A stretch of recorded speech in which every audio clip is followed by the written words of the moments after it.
오늘 본문 느헤미야 6장 15절에서 7장 4절까지 말씀입니다. 성벽 공사는 52일 만인 엘루널 25일에 끝났다. 우리의 모든 원수와 주변의 여러 민족이 이 소식을 듣고 완공된 성벽도 보았다. 그제서야 우리의 원수는 이 공사가 우리 하나님의 도움으로 이루어진 것임을 깨달았다. 그래서 그들은 기가 꺾였다. 그 무렵에 유다의 귀족들이 도비아에게 편지를 자주 보내고 도비아도 그들에게 편지를 보내곤 하였다.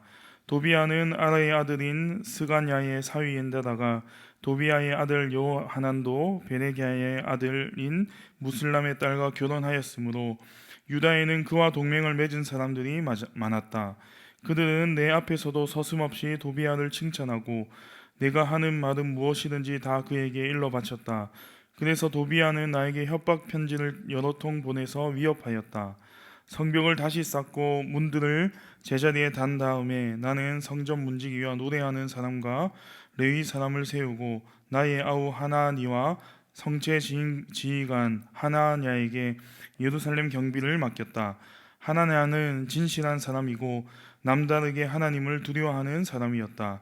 나는 그들에게 일렀다. 해가 떠서 환해지기 전에는 예루살렘 성문들을 열지 말고 해가 아직 높이 있을 때에 성문들을 닫고 빗장을 지르도록 하시오.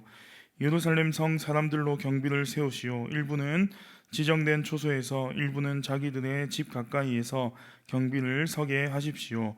성읍은 크고 넓으나 인구가 얼마 안 되고 제대로 지은 집도 얼마 없었다. 아멘. 오늘 본문은 이 성벽 공사가 52일 만에 마쳤다라고 말씀을 해주고 있습니다. 온갖 방해와 조롱 그리고 내부적인 어려움 속에서도 드디어 예루살렘 성벽 공사가 마무리되는 감격적인 순간을 맞이하고 있습니다. 그리고 본문은 계속해서 그 이후에 일어난 일들을 기록하고 있는데요. 오늘 본문을 통해서 우리에게 주시는 말씀은 무엇인지 함께 생각해 보겠습니다. 먼저 오늘 본문 6장 15절 말씀을 보시면 성벽 공사는 52일 만인 엘루널 25일에 끝났다라고 말씀을 하고 있습니다. 우리가 잘 알다시피 예루살렘 성벽 재건은 결코 쉬운 일이 아니었습니다. 외부에서는 산발락과 도비아 같은 대적들이 끊임없이 협박을 했고 내부적으로는 백성들의 피로와 두려움이 있었기 때문입니다. 그러나 성벽 공사는 결국에는 수많은 어려움 가운데서도 며칠 만에 끝이 났습니까? 52일 만에 끝이 났습니다.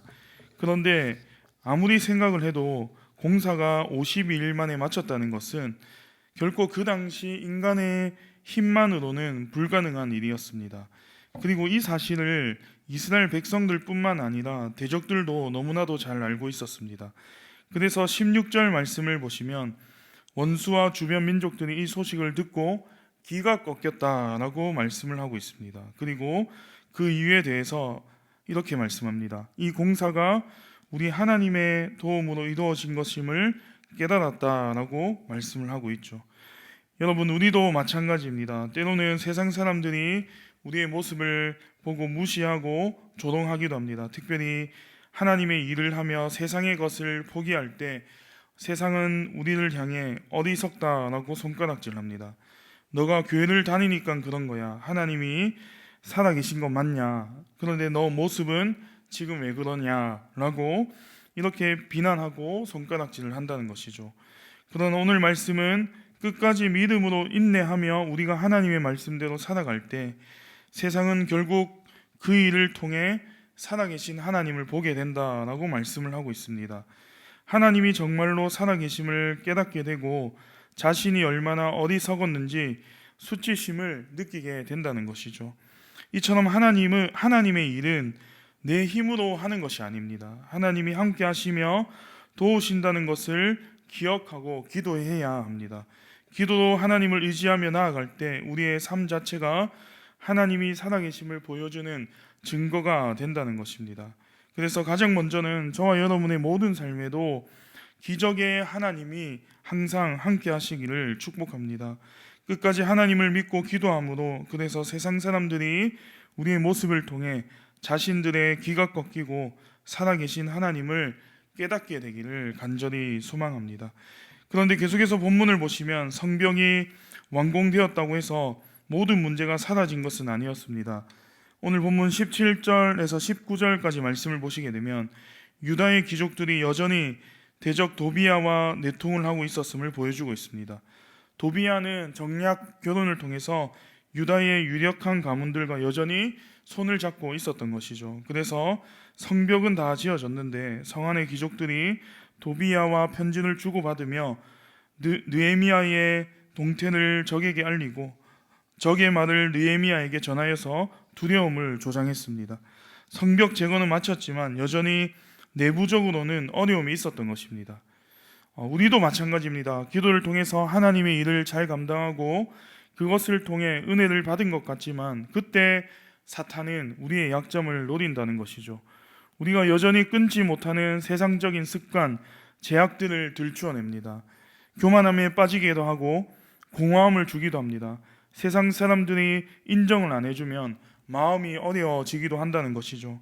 그래서 우리는 하나님의 일을 잘 감당했다고 생각했을 때 그때 꼭 우리의 모습을 다시 한번 돌아볼 수 있어야 합니다. 하나님의 일을 외적으로 봤을 때는 아무 문제 없이 단단해 보이지만 과연 내적으로는 정말로 거룩함과 진실됨으로 그 하나님의 일을 감당하고 있는지 자신의 모습을 돌아봐야 된다는 것이죠. 우리 안에 도비야와 내통하는 마음은 없는지, 하나님보다 세상을 더 두려워하는 마음은 없는지, 우리 안에 잘못된 제약의 모습은 없는지 늘 돌아봐야 한다는 것입니다. 오늘 느헤미야는 이것을 분명히 알았습니다. 성벽을 완성한 것보다 내부의 문제를 해결해야 됨을 분명히 알고 있었던 것이죠. 그래서 계속해서 본문을 보시면 느헤미야는 성벽 완공 후에 그 성을 지킬 지도자들을 세우게 됐는데요. 오늘 본문 7장 1절에 보시면 성전 문지기와 노래하는 사람과 레위 사람을 세우고 2절 말씀에서는 나의 아우 하나니와 성체 지휘관 하나냐에게 예루살렘 경비를 맡겼다라고 말씀을 하고 있습니다. 특별히 하나냐에 대해서는 이렇게 말씀합니다. 2절 하반절인데요. 하나냐는 진실한 사람이고 남다르게 하나님을 두려워하는 사람이었다.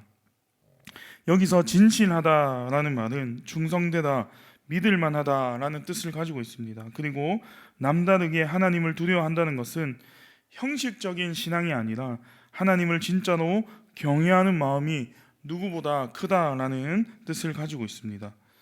여러분, 성벽을 쌓는 데는 기술이 필요할 수 있습니다. 그러나 그 성을 지키는 데는 충성심과 경외함이 필요했던 것이죠. 도비야와 같은 자들에게 흔들리지 않는 자가 필요했습니다. 그래서 하나님을 두려워하고 경외하는 사람이 필요했습니다. 느헤미야는 이것을 알았고 그래서 이러한 자들을 그 성벽 내부에 세웠던 것입니다. 특별히 느헤미야는 자신이 세운 자들에게 구체적인 설명을 하고 있습니다. 3절 말씀해 보시면 해가 떠서 환해지기 전에는 예루살렘 성문들을 열지 말고 해가 아직 높이 있을 때에 성문들을 닫고 빗장을 지르도록 하시오라고 설명을 해주고 있는데요. 이것을 통해서 철저히 성 내부에 들어가는 사람들을 관리했다는 것입니다. 도비야와 내통하는 자들을 철저히 관리했던 것이죠. 그런데 이것을 누가 관리할 수 있었는가? 바로 하나님을 두려워하는 자들이 할 수 있었던 것입니다.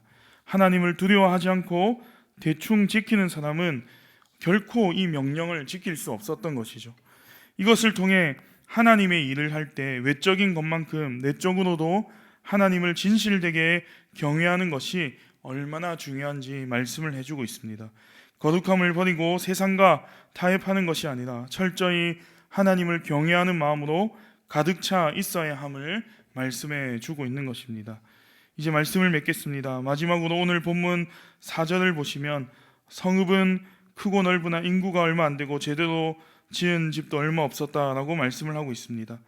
성벽은 완공되었지만 성 안은 여전히 비어 있었다는 말씀입니다.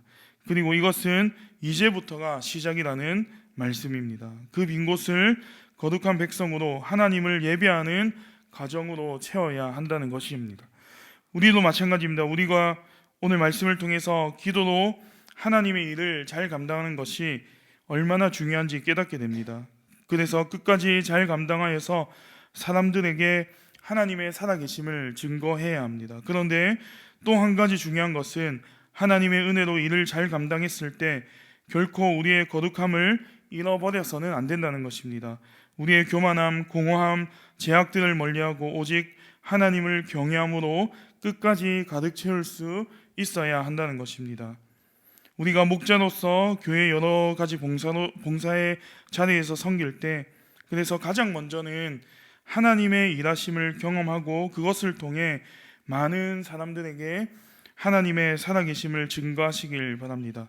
그리고 또 한 가지, 끝까지 세상의 소리와 자신의 연약함에 흔들리지 않고 하나님이 함께 하심으로 모든 일을 할 수 있었음을 고백하길 원합니다. 그리고 그 가운데 하나님을 경외함으로 그 일을 끝까지 감당하시는 모든 더 양상의 성도님들 되셔서 하나님께 영광 돌리고 많은 사람들에게 하나님을 알리며 나아가시는 우리 모든 사랑하는 성도님들 되시기를 주님의 이름으로 축복합니다. 아멘. 기도하겠습니다. 하나님 감사합니다. 지난밤 귀한 심을 주시고 오늘 하루도 말씀과 기도로 시작하게 하시니 감사합니다.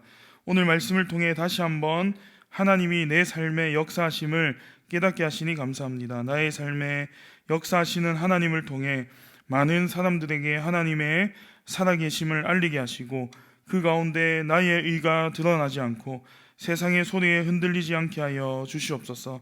오직 하나님을 두려워하고 경외하는 마음 가운데 제약이 틈타지 않게 하시고 늘 거룩하게 살아가는 모습을 통해 온전히 하나님만 드러나는 우리의 삶이 되게 하여 주시옵소서. 그래서 더 향상교회 모든 사역 가운데 목장의 모든 일들 가운데 사람이 드러나지 않고 오직 하나님만 드러나는 공동체가 되게 하여 주시옵소서. 오늘도 우리의 간절한 기도 제목을 가지고 나왔습니다. 우리의 모든 제목에 응답하여 주시고 특별히 수술을 앞두고 있는 성도들, 회복 중인 성도들, 병약한 성도들과 함께 하셔서 다시 건강한 모습으로 주님 앞에 나아올 수 있게 하여 주시옵소서. 이 시간 오늘 하루의 삶에 동행하실 주님을 또한 찬양하며 나아갑니다. 이 모든 말씀 예수님의 이름으로 기도드립니다. 아멘.